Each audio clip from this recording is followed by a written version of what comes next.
भारतीय राजनीति में नेताओं की भाषा का स्तर दिन पे दिन गिरता जा रहा है। कब कौन नेता कौन सी बात बोल देगा इसका कोई अता पता नहीं। यानी कि ऐसे बहुत सारे नेता हैं जो आजकल पूर्वांचल में एक कहावत है, बिन पेंदी के लोटे की तरह हो गए हैं, जिनका कोई अपना अस्तित्व नहीं है, कोई अपनी विचारधारा नहीं है, कोई अपनी मानसिकता नहीं है और न तो कोई उनका अपना मूल्य है। ओम प्रकाश राजभर घोसी उपचुनाव के प्रचार के दौरान अखिलेश यादव पर जमकर निशाना साधते हुए अपनी पुरानी बेदर्द भाषा का प्रयोग करते हैं जो कभी वो योगी आदित्यनाथ और प्रधानमंत्री नरेंद्र मोदी के लिए किया करते थे। दारा सिंह चौहान के प्रचार में वो गए हुए थे। दारा सिंह चौहान की अगर हम बात करें तो दारा सिंह चौहान हमेशा से सत्ता में बने रहना चाहते हैं। यही वजह है कि वो 18 महीने बाद दोबारा से बीजेपी में वापस हो गए हैं। दारा सिंह चौहान कभी किसी एक पार्टी में नहीं रहे हैं। साल 1996 से अब तक वो कई पार्टियां बदल चुके हैं। साल 1996 में वे बसपा से राज्यसभा सांसद, साल 1999 में बसपा छोड़ करके वो सपा में शामिल हो गए थे और घोसी के लोकसभा के चुनाव हार गए थे। साल 1999 में सपा से वे राज्यसभा के सांसद बने और बाद में फिर से बसपा में वापस चले आए। साल 2000 में वे बसपा के राज्यसभा सांसद बनाकर बसपा की तरफ से भेजे गए थे और 2009 में बसपा ने उनको घोसी का चुनाव लड़ाया जहां पर वो जीत दर्ज किए। साल 2014 में बसपा से वो चुनाव लड़े लेकिन वो हार गए।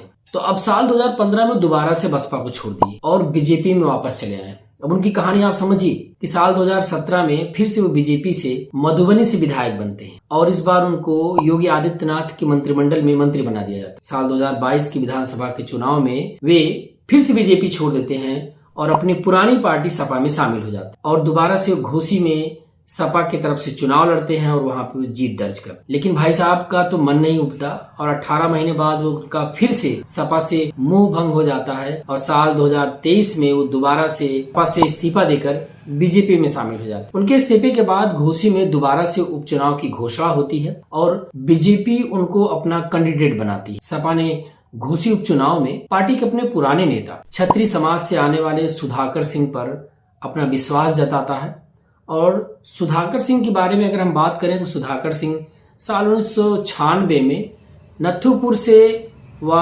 परिसीमन के बाद घोसी विधानसभा क्षेत्र से साल 2012 में विधायक निर्वाचित हुए थे, जबकि साल 2017 में वे बीजेपी के फागू चौहान से और 2020 में हुए उपचुनाव में उनको हार का सामना करना पड़ा था। इसी कारण साल 2022 में उनका टिकट काट दिया गया और उनकी जगह पर बीजेपी से आए हुए दारा सिंह चौहान को टिकट दे दिया जाता है। हालांकि दारा सिंह चौहान वहां पे जीत दर्ज करते हैं। अगर बात करें तो ओम प्रकाश राजभर को भी सत्ता से दूर रहना बहुत रास नहीं आता है। वे कभी बसपा में, कभी सपा में, कभी बीजेपी के साथ गठबंधन रहते हैं। साल 2017 में बीजेपी से गठबंधन के बाद पहली बार वो विधानसभा में 5 सीट जीतने का उनको मौका मिला था, जिसके बाद ओम प्रकाश राजभर योगी आदित्यनाथ के मंत्रिमंडल में जो है मंत्री भी बनाए गए थे। लेकिन 2019 के लोकसभा चुनाव में बीजेपी से सीट के बंटवारे को लेकर हुई तकरार के बाद उन्होंने बीजेपी के साथ अपना गठबंधन तोड़ दिया था। फिर आता है चुनाव लोकसभा का 2022 का, वो दोबारा से सपा के साथ अपना गठबंधन करते हैं और इस चुनाव में वे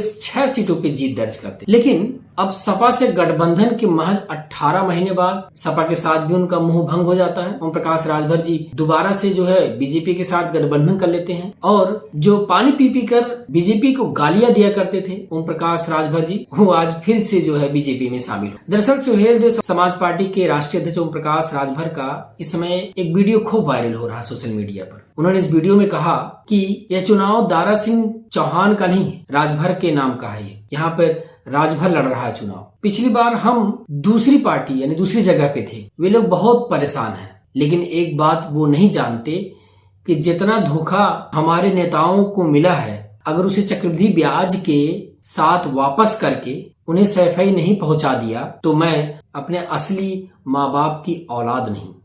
पिछली बार हमारे वाली दूसरे जगह भाई है ना, उन्होंने बहुत परेशान है बेचारे, बहुत परेशान है।